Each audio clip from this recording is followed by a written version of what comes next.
Welcome to Focus on Business, a podcast show for photographers with me, your host, Jane Goodrich.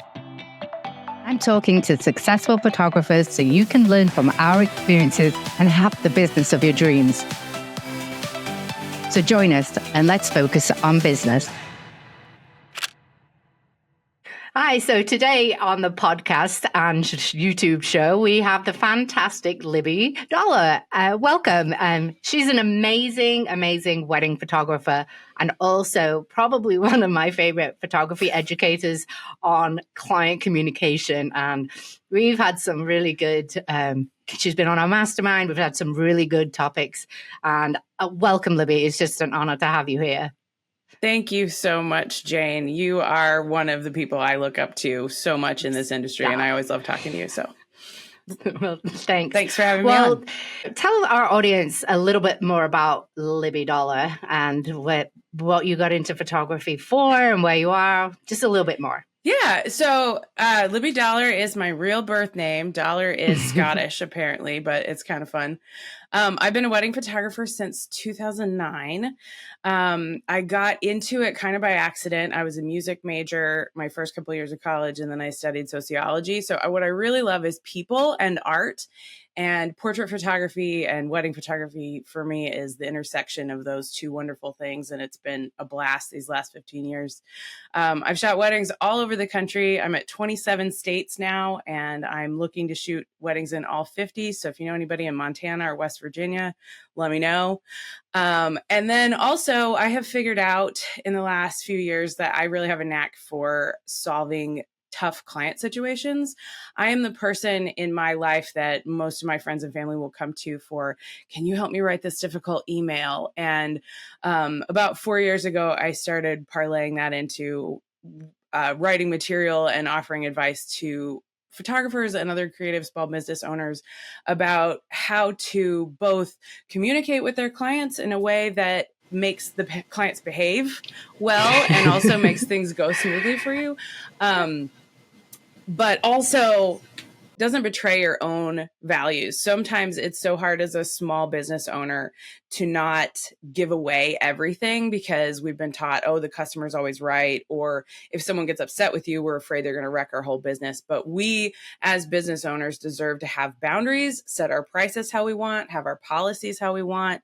And so my communication tricks that I teach center around keeping your soul intact and making sure your business stays profitable, but also making sure clients understand things when they need to understand them so that the clients behave properly and don't make our lives miserable. So that's my specialty. And taking beautiful photos. I love that. And I also, I love the fact that where you talk about, I've been lucky enough to be in a couple of classes that Libby has taught. And even just from like your website, how you're communicating about your, to the right client is important too. So it's not just them emails or, on the shoot. It's everything that how you show up in the world it's top to emails. bottom. It's who you are, because I don't believe in taking somebody else's email templates and being like, thank you, sir or madam. It's weird. I need people to know who I am and sound like who I sound like. And I believe all of us can do this. Yeah. Yeah, and I was part of Pixello. We had some emails, and like some of them, you amazingly help write, but then some of them, because I was looking at mine, I'm like, I have sarcastic English humor in my emails. Nobody's gonna want to it doesn't fit for everybody, and so.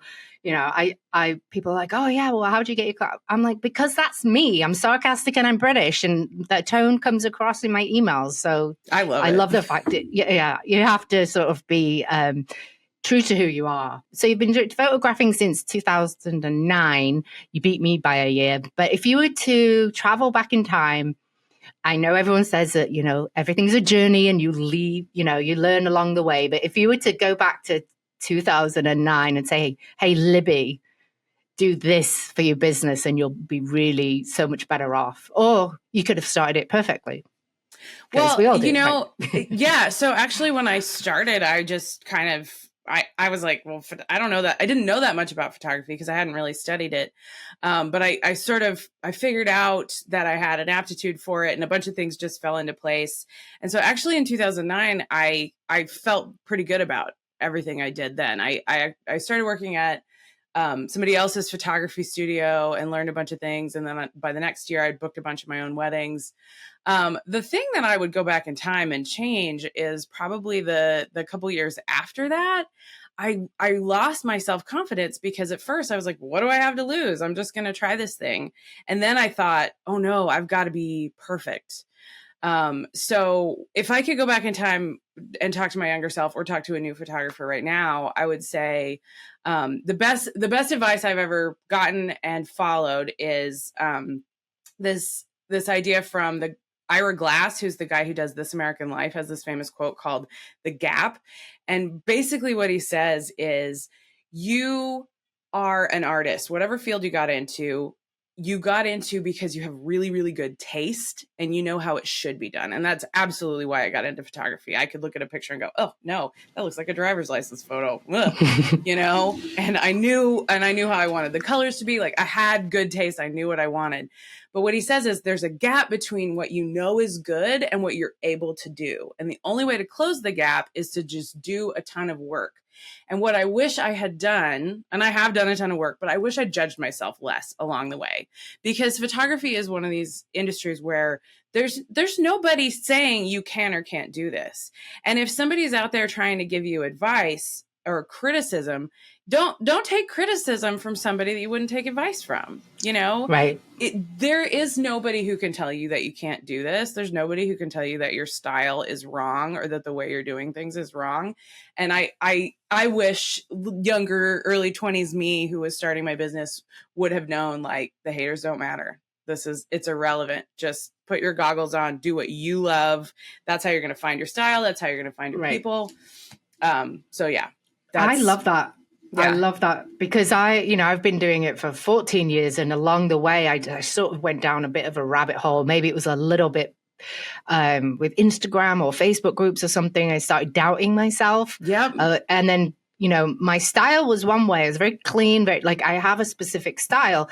And then I think I was following too many other trends. Yeah. And I'm not a trend. Like, I'm just like, I like shooting bold colors. I like shooting babies, if you're listening on the podcast, but babies are actually, you might show a little bit of nostril, but it's in the newborn industry, do not show a nostril. And then it's like, I actually like seeing a tiny bit of nostril. I don't like the huge cranium. Like, it's my taste, right? Like, if you have to literally pull the head down, all you see is the forehead. So what it really made me do, I actually was at a conference where a very famous photographer was there, and she does babies as well. And people were like, because, there's a big gasp of, oh, wow, she shot up the nose, or like you can see nostrils on her pictures. I was like, oh my gosh, like, she is Anne Geddes, and you're like criticizing her work. Come on, right? Isn't that also just the weirdest experience when you've been not letting yourself do something? You're like, oh, yeah, this is not this is a wrong way to photograph something. I didn't even know about the nostril thing. I photograph babies. Yeah, you're right. I had no idea.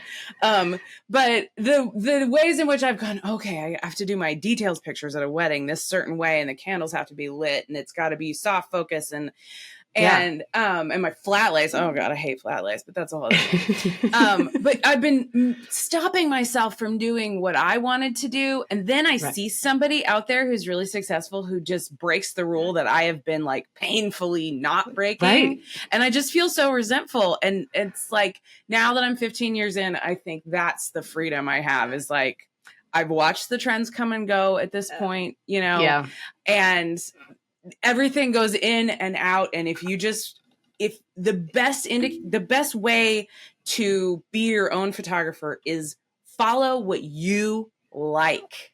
Right. What I like is the most important thing to listen to. So I agree with that. And I actually think that it's, we can get really sidetracked from what our actual art, natural art is, right? Mm-hmm. And, you know, if you like black and white and crisp and, you know, it's okay. It doesn't have to be, you know, film looking like, or you like sharp photos, you know, it doesn't have to be blurry. You don't have to follow the trend, because I can guarantee you there's enough people that like your work. And at the end of the day, if you have repeat business and referrals, that's the best.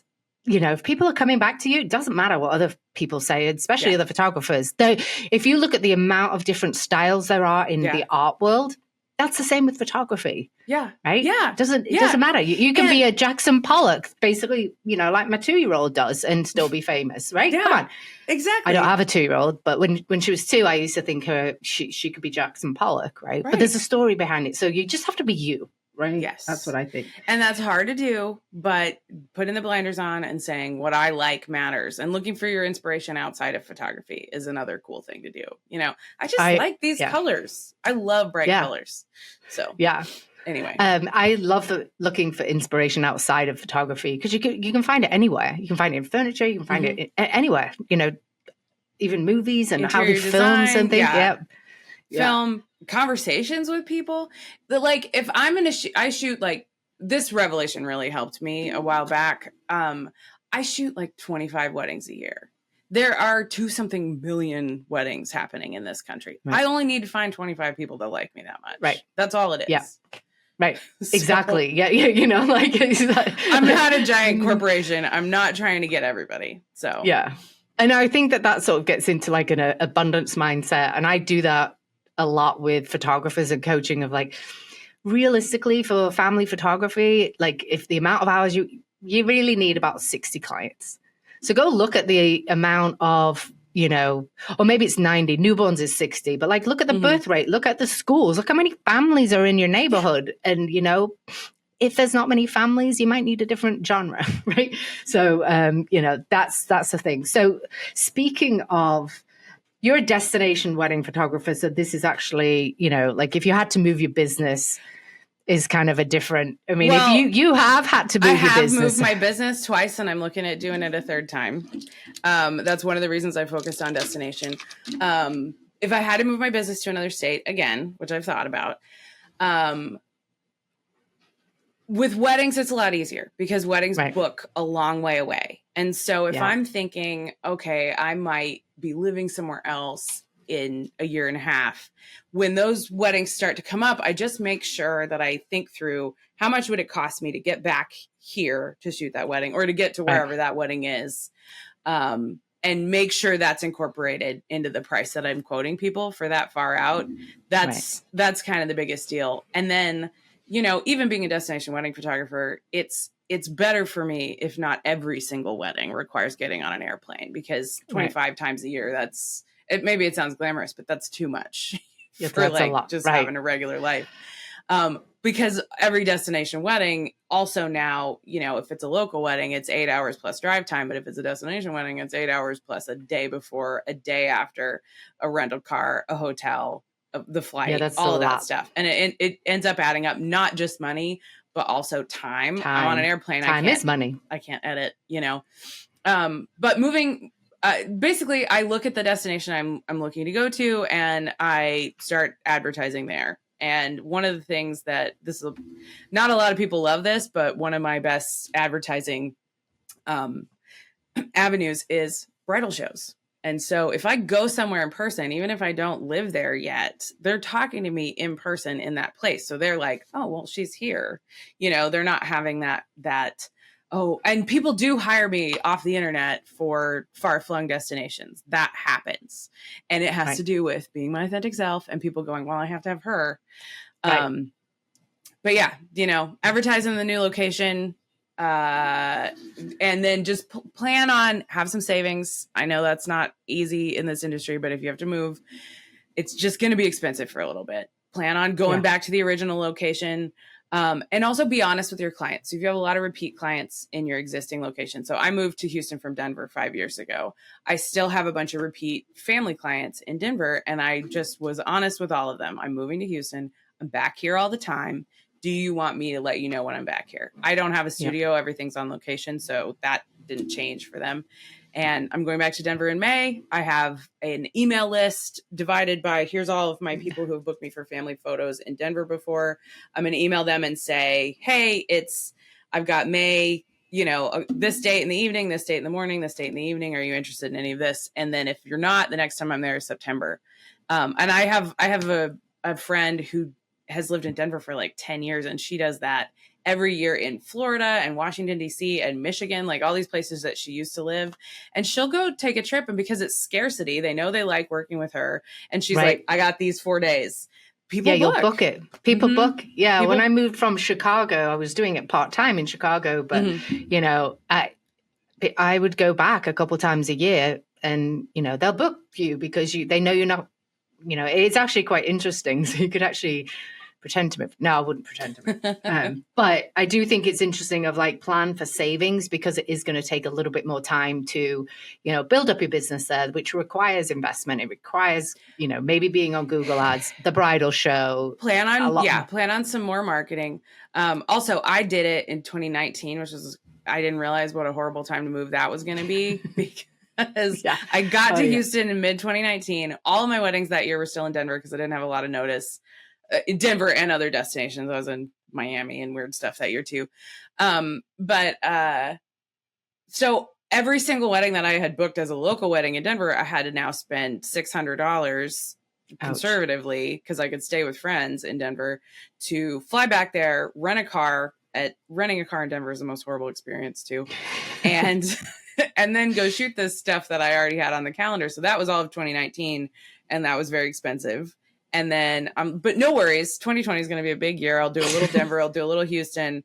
Nope, that whole year was also, everything was rescheduled. Everything would have been, if you'd have been in Denver, it would have been. It would have been bad also, but I wouldn't have been coming into it like in debt from 2019, having done all that flying. It's going to be expensive. It's going to be expensive. Yeah, I decided that I would expand my studio and renovate and spend about, $20,000 on a studio at the end of 2019. Yeah, that was fun. Yeah. Oh, and then newborn photos. Having to refund that was fun. Yeah. People are like, don't you have savings? I'm like, now I don't. I don't have any business savings. I did. But I decided to renovate a studio, and then I just had to refund all of those newborn shoots that weren't happening.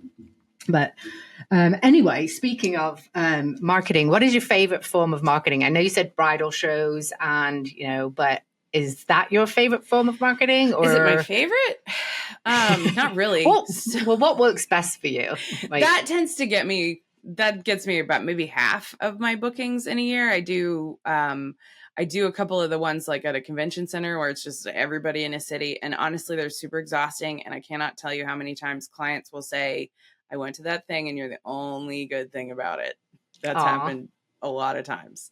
I try to just act like a person, because most of the people there are like, congratulations on your engagement. Because it's just, it's like loving bridal showers. Fortunately, I'm extroverted. I used to be my husband and I both used to be bartenders. So the idea of a bunch of people like walking up to your table and making small talk all day is pretty natural for us. But so I do bridal shows because I do well at them. I know it's not going to be everybody's cup of tea, but for me, when I meet somebody in person, we're able to have that. What I think is happening is they look at me and talk to me and go, oh, she could take my picture. This wouldn't be weird. Like that would be fun. So that leads, and that's also my second best marketing, which is, videos of my face on social media. Back in the good old days when Facebook was new, all I had to do was post pictures and people would be like, oh, can you take my picture?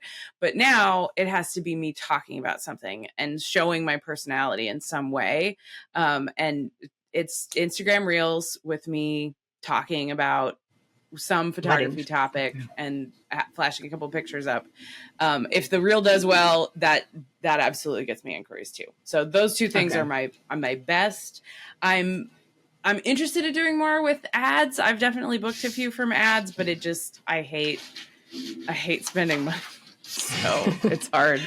sometimes to do that. And then you don't know which one is going to be well received, or I don't know. Are you talking Facebook ads or Instagram ads or Google? Well, Facebook and Meta ads are like the same thing now, kind of. And so, yeah, I've done all of those, and I think the thing I'm looking at more now is Instagram ads, but I haven't done those in a long time, so I couldn't comment. So just natural traffic on Instagram with reels with my face, because the ones with just a slideshow of pictures are, I'm not saying my pictures look like everybody else's, but they're not so over the top different, because I have kind of a more classic, timeless sort of style. So that doesn't always grab people, but my personality does. So yeah, I can see that.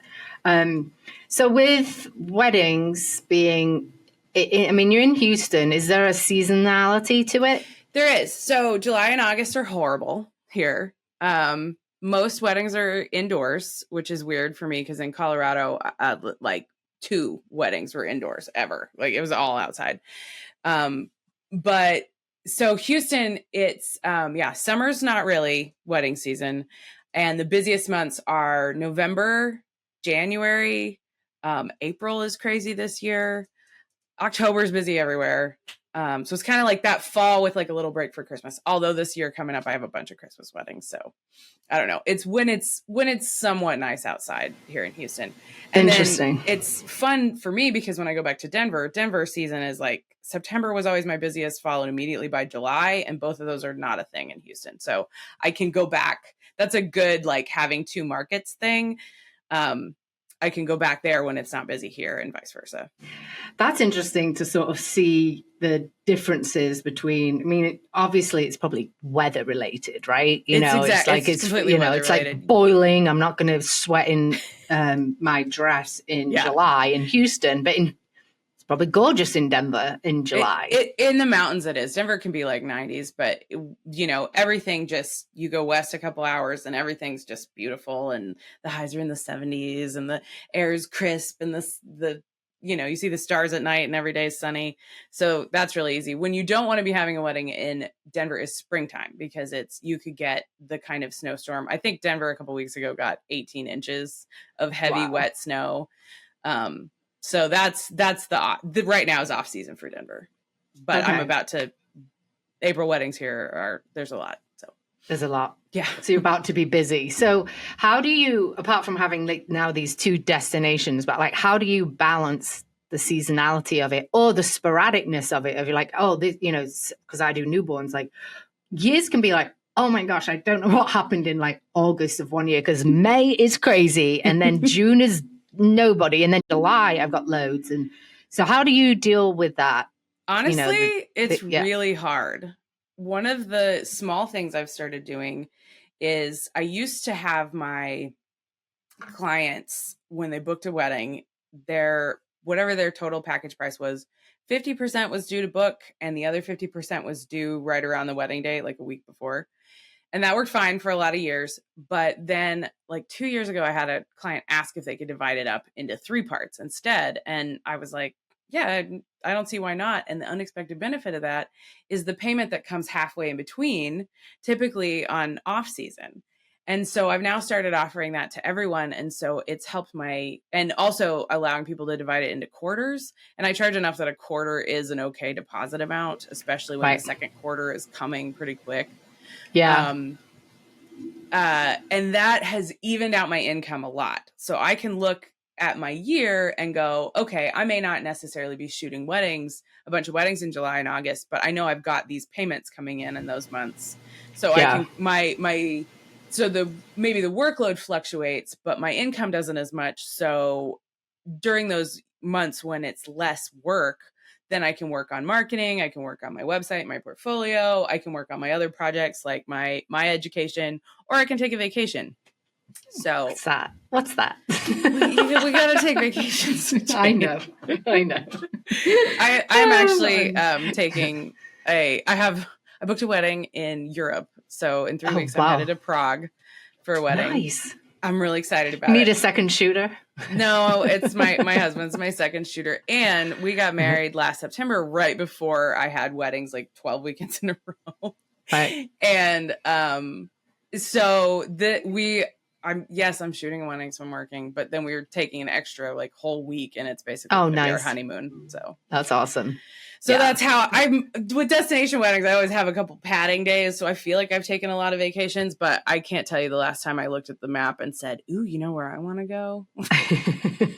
Prague. I'm excited. So I want to go everywhere. So that's not that hard. Yeah, that's true. Prague would be amazing. Italy. Next time you have a shoot in Italy, I'll come along. Okay. I'll hold your bag. So these are like my favorite topic for you, actually. Like, okay. What are any red flags that you get spidey sense from? If you get an inquiry, what sends you cringing and I'm not going to respond to that for 3 days type emails? The people that don't want to give me any information at all, really kind of make my skin crawl. Like if you fill out my contact form, which isn't long, it's not asking you for your zodiac sign. It's not, it's. You didn't ask for the social security number, No, but it is asking, your date and your location, like what city is your wedding in? If you don't want to even give me that information, I can't send you a price list because based on where you're going to be, that affects my costs and therefore it affects what I can afford to charge. So when I get one of those real or when I get like a DM or something in Instagram that's like, what are your prices? I'll respond to them, but I don't want to make those people feel bad, but that's not the place to start. Like I need more information from you. So, so there's red flags in terms of when people are mean or they make a lot of assumptions or just the same kind of red flags of like, if you were just making a friend and they were just being real strange. Those are the same red flags for me for business. I don't have, because of the way I do my client, all of the research I've done and what I've learned about conflict resolution, I don't actually think there's that many behaviors that are like, this person is completely impossible. Most of the time when somebody is asking a dumb question or saying something weird or having like that dodgy behavior, there's a reason for it. That's them. Right. They had a bad experience with another vendor and they're trying to prevent that, or somebody else had a bad experience with a photographer. And so they're trying to like keep it between these certain parameters.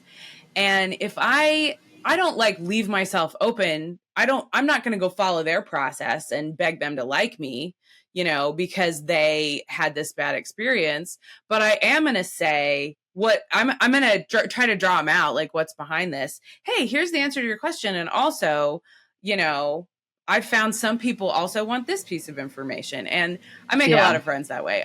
I'm the person who a lot of times clients are like, we've been looking and nobody has answered this question or nobody has made us feel as good as you do. Because for the most, I really think 90% of the time, shitty behavior from clients is because of something else. It's not about us. The thing that's making them weird is not in the room right now.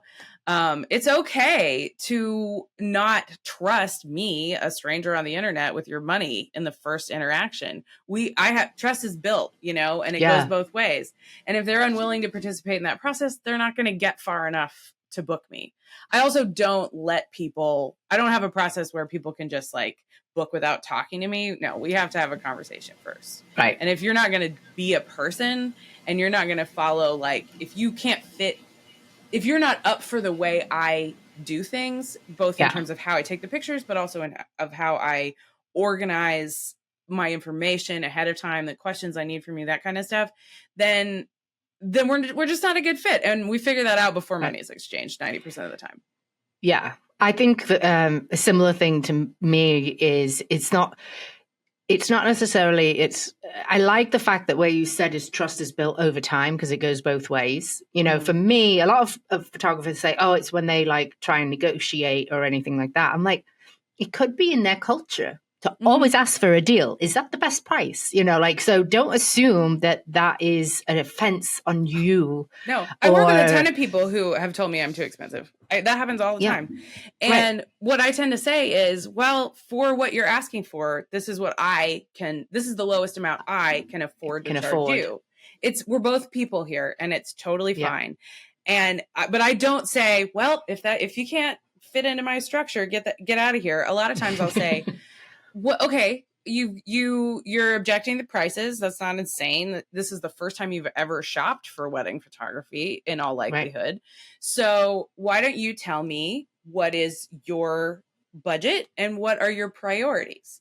Yeah. And if they then say, well, I'd like an engagement session, but that's not a priority, and I'd like this and that, then I'll say, okay, well, here's what you can get for what you want to spend. And for a lot of people, I can say that, and then sometimes they'll go, well, I just want to add the engagement session back on, and then they, they understand it. Yeah. So for me, it doesn't have to be a conversation ender. It's a starter, because I'm confident enough that I'm not going to give away the farm. Right. I think you have to become confident that you're not, and I really liked what you said about it could actually have been a prior experience that they have. Well, I'm a newborn photographer. What do they come from? Wedding photographers. Like, they 4 or 5 years into it haven't got an album, right? From their wedding photographer, but we won't talk about that. But it's also like, but on that shoot, I can be like, so did you get back to your photographer with their selects? Like, a lot of it is on them, but they don't realize, like, I was like, I don't do that because it's waiting on the clients, and they're like, oh, do you think they're waiting on me? I'm like, likely they are. But anyway, their hesitation towards a photographer or hiring someone is from a prior experience, not about me. So the red flag, but again, there have been some red flags that I have missed, and then you just deal with them. When I'm going to do my best to sort of avoid that type of personality in the future. Yeah, you got to build in a little bit of that, because there's no such thing as mind reading. And there's no way to know 100% how a client is going to behave throughout the interaction. Once the money is exchanged, they may start acting terribly. And so we still have to act with integrity and respect our own boundaries and our own process, and guide them through the parts of it they don't understand. Yeah. And I think you have, between, like, for you, like, book a wedding, like, how much stress is that? Of course, someone might be a psychopath on the day, or like, like for newborns, like, I have to go into every session thinking that person might have had a traumatic birth. Their hormones are crazy. This is not a normal situation for them. Like, becoming a parent is the single most stressful thing I've ever gone through, for sure. Right. So yeah. So it's not necessarily, they just might. And so I end up becoming like Mary Poppins, and it's fine. Everything I can smooth that, because I have the same kind of patience for people with weddings, where it's like, it's every single person is at this party, and you're supposed to be the center of attention, and you want them to think certain things about how awesome you are and how awesome your partner is, and everybody else has feelings about it. And so if I can just be a space for somebody to say some of that stuff sometimes, then they get it out of their head, and then they're back in the moment for photos. I also want to say this. We're talking about people who maybe have been burned by prior photographers' experience. I don't believe that there are a bunch of people out there being bad photographers and being shitty to people and taking their money. I'm sure that happens. I think I've read a couple of, scammer stories on the news, that kind of thing. But I think most of the time what happens is photographers don't charge enough because they want that booking, and then they get themselves overscheduled, and they have too much to do, and it's super overwhelming. And then client emails come in, and they feel like these little arrows hitting you, like, and you ghost, or you shut down, or you just don't edit things for 9 months. And I think that's a lot of times what's happening with these, like, photographers that people got burned by. It's because the photographer is overextended. Yeah. And so if you're a photographer listening to this and you feel yourself kind of headed to that direction, like, please let us help you. There are so many tools. There are so many ways you can automate things, and nothing happens overnight. But if you start to climb back up that hill so you can actually handle the capacity that you need to handle, this is the best freaking career. But if you get overwhelmed, it is really hard.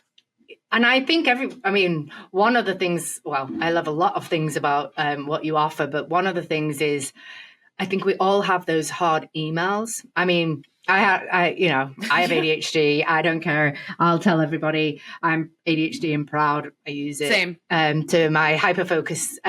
But I had a coach and she was like, well, why can't you respond to that person or something? And I was just blocked because I was just don't think about it. So these emails that weren't difficult if I just took the time, but they're just annoying enough that they just sat at the bottom of my inbox just enough to be like, well, now it's been 3 days. And now it feels radioactive. You're like, now it's there's anxiety. And there's 4 of them. Yeah. And she's like, can you just get to a point where these hard emails, or you go to Libby's client communicator tool. So I was going to say, I built this thing for myself because I was this person for a long time who would look at the email and be like, and then put it off for another day. And then the next day it's worse. So I have a product that it's really short and concise. So you can use it in an hour.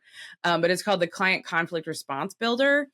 And it takes you through a quiz for you of am I right or am I wrong here? Is this in my contract or is this not? What am I up for giving this person? Or do I want them to go away and never talk to me again?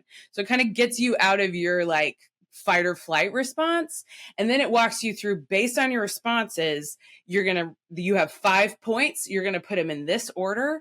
And this is how you answer their question, let them know what's going to happen, and let them know what's going to follow up. So you don't have to be the one thinking of the email from scratch. And it's not template. So it's not dear sir or madam, the cold somebody else's voice trying to respond to somebody. Yeah. So your client doesn't feel like they're being handled. They feel like they're getting the information they need, but I'm providing you a structure that you can quickly and easily write the email without having to come up with it all yourself. So if you're interested in that, that's on my website.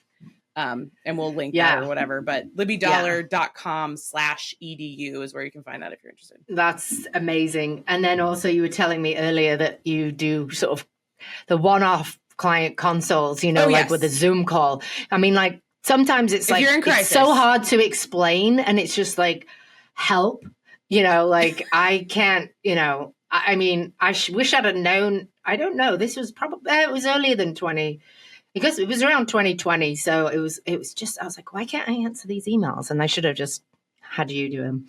Just kidding. Just write this for me. But this comes from me spending several years in the place of why can't I write these emails? And I figured out how. And it requires a little bit of bravery, but if you at least know the direction you need to head in and what the limits of the possible damage are, then you can hit send. And then I'll tell you what has happened to me. The client that originally inspired this, who was just my one and only bridezilla, and I'm not even going to mention what year because I don't want her to know that, because she does not think that I had a hard time with her. She's a big fan of mine. And she is asked to do other shoots at other times. And it's because it took a long time to figure it out, but how to respond to her where we're talking about her needs and not about my fears and insecurities. Yeah. So, yeah, it sort of ends up sort of being like a therapy session a little bit too. But, yes. So I do offer that one-on-one, and yes, it is largely. Yeah. I'm not a therapist, but I've been where you are and I will help. That's amazing. So with that, so you've been shooting for 15 years.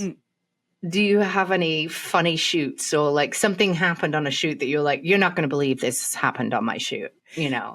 I mean, I'm sure you have probably a few. All right. So no, my very first wedding that I was the lead photographer on and that I was paid for, I went to the rehearsal because I'm like, okay, I want to see where they're going to stand. And now I realize it's I don't really go to rehearsals anymore because I will figure it out in the moment. But at this time I was like, I want to be so prepared. So I go to this rehearsal and we're at this big house in Southern Colorado where I lived at the time.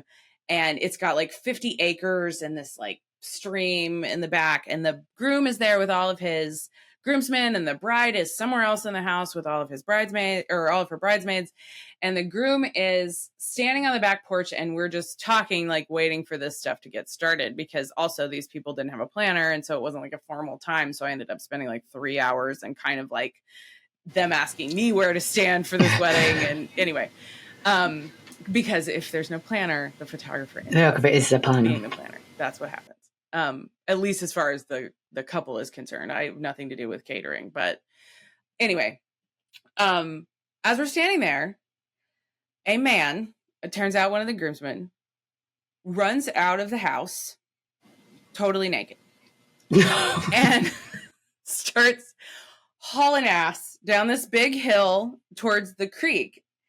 And everybody's like, oh God, Libby, I'm so sorry. You weren't supposed to be here. We've been drinking all day.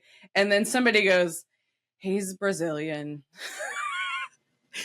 And I'm like, well, this is insane. But I also just bought this 70 to 200 lens. So I just throw it on my camera and I'm like, I'm going to get a picture of this guy's ass because this is part of the story.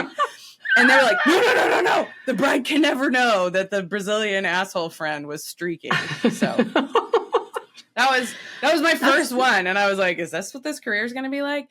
And it is. It really is. Weddings are so fun because people will pull out all the stops. Like I remember one time being told like, hey, there's a surprise mariachi band in 20 minutes. I've had. What?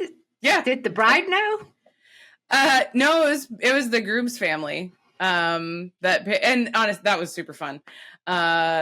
Yeah, there's one time I was at a photo shoot, and I might expect this in Colorado, or in Texas, but this was in Colorado. It was an engagement shoot, and the couple, it's like a normal engagement shoot. They're a little bit country, like they're both wearing boots, and like, I don't really tell people how to style themselves. I want to capture who they actually are. And then the groom, who had been like real quiet the whole time, like real quiet, like almost like he was a hostage, like he didn't want to be in this at this photo shoot, was like, hey, can I get a picture of this? And he shows me a fucking gun in his jeans waistband. And I was like, what? Why? How? Why? Fortunately, we were in a public park with like a lot of people around, and like I wasn't like going to get shot, but Jesus, like, I mean, maybe not fortunately. I don't know. I got the sense that this was more like, this is my personality, like jeans and trucks and guns and, whatever. Yeah. It was a real country style wedding, but that kind of freaked me out. I was like, yeah, leave that in there. Okay. Yeah. Like, please don't pull that out at me. Yeah. I don't want to die. Yeah. It reminded me of one time I did, and I have a fear of horses. And I do a shoot for this family, and they're like, oh, we just want portraits of the girls or whatever. And I drive up to their gorgeous house up this hill, and I'm like, there is a big giant. And they're like 3 and 5, like these girls. Like we were doing a portrait shoot of them. And they're like, yeah, we just hired these horses. And I'm like, have they got on a horse before? And I'm like, I don't have a zoom lens. Like, they like totally surprised me. I mean, honestly, like they had to like force it. I was like, what am I doing here? I am like kind of afraid, but like luckily they had a handler, and the woman that was there, she was great, but I was scared. And then I was like, the little kids are frightened because they've never been on a horse before.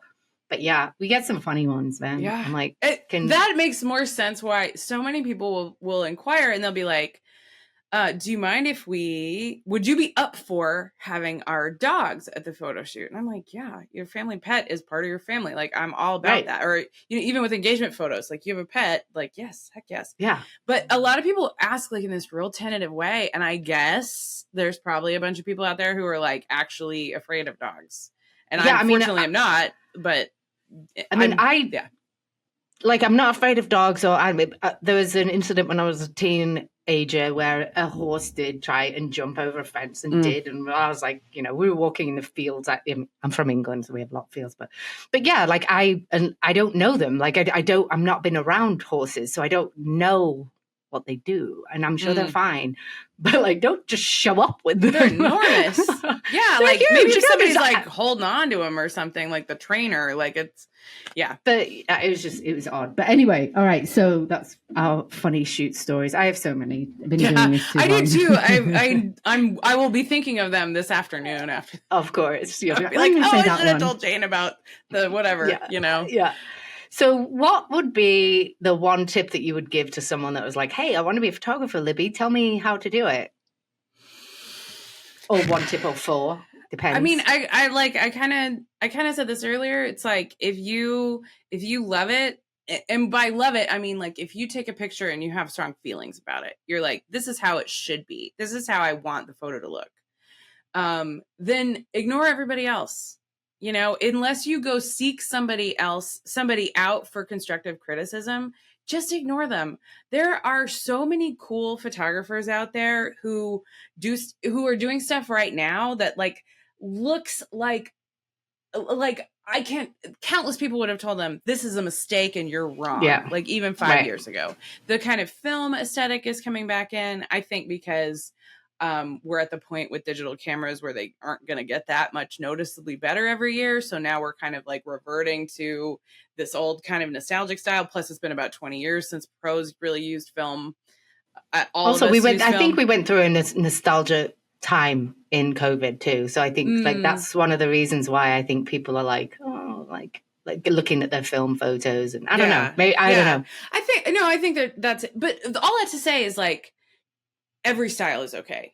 Any way in which you choose to point a camera at people and take their picture is okay. And so as long as you are posting your work and not just going to a bunch of styled shoots that you're paying for and posting pictures you could never hope to recreate in real life, then whatever clients find you are going to be stoked on what you can offer, you know? Yeah. Don't lie to them. Don't lie to yourselves. Take a crap load of pictures, put them out there into the world, and put your blinders on. Ignore the haters, because there is somebody who will hate what you're doing no matter what it is. So don't try to, agreed.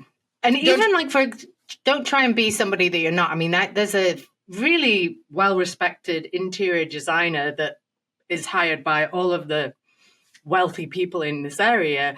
And she had a client and she was like, yeah, you can do black and white with spots of color. That would look great here. And I'm like, oh my gosh, that was like so 2000. That was the wedding with the streaker I did selective color for. That's the yeah. So what I'm saying is she's getting a lot of work, right? And her style is her style. And so if you love selective color, go for it. You know, just because it's not trendy now, you know, and I remember even when I first started, even my mum was like, well, you're cropping off somebody's head. And I was like, because it was a close-up and they were looking at the baby. And, you know, like, so it could be dating and generational. The photographer I started working for when I was brand new was going to teach me. I taught him how to use his computer. He taught me how to run a studio. And he said to me about weddings, he's like, don't deliver pictures where people aren't looking at the camera. They don't want that. So when people are walking down the aisle, have them stop, have them look at you and smile, and then have them keep going.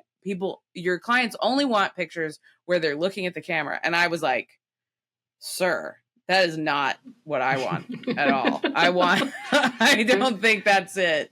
That's a certain kind of picture that I think, is expected for a certain number of frames, but no, candidates are not like that. I hate that. So yeah.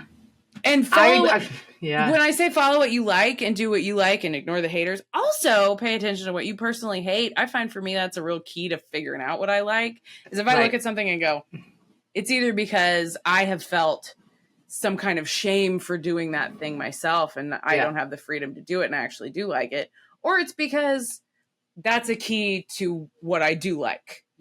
Selective color, I don't like that. People like looking, really staring right at the camera, fake and plastic and too perfect. I don't like that. So do you take any let's look at the camera and smile? Oh yeah. I call it the mom's mantelpiece shot. Because do that and then there's so much other stuff we can do. Because I have learned along the hard way of like doing a whole shoot where no one's really looking at the camera, and the clients love it, but then the mom hates it. Mm-hmm. And so the mom's like this nagging in my client's ear. So it turns to them not really liking it because their mom's nagging them. So I'm like, all right, let's do the granny shot. Like mom's mantelpiece. The best way better, you actually. can do it is to get your clients to tell you as much as they possibly can about their expectations ahead of time. I have a really long questionnaire after they're booked that's like, really tell me what you don't like, really tell me what you like, try to imagine, sit on your couch, think about yourself holding your wedding album a year after your wedding. What's the picture that comes to mind? Tell me that stuff. So if I understand your expectations, because that's what this is our photos are invisible to the clients until they see them. So if we can get as much information out of their heads about what they're hoping to see, about what their insecurities are, about just other preconceived notions that they have about photos, the better job we can do. Because when people get upset, it's because their expectations and reality didn't line up. Yeah. Sometimes that's because they don't know what they look like. Some people, if they use a lot of filters, they have no idea what they look like. Yeah. And that you can't help so much. But, But yeah, I actually love that idea too, because I actually tell people to like go on my Instagram, go on my website, like what photos do you love of newborns? But don't give me other people's, because I'm not necessarily going to recreate someone else's. But like, what do you like about my work? And it's actually been very freeing because some of the ones that they love are the easiest. I'm like, great, this is great. I love it. Thanks. You only like this one? Perfect. Thank you very much. I'm going to do that. That's great. I will accept when people want to show me other people's work. I think probably because of the destination thing, like there's just so many possibilities.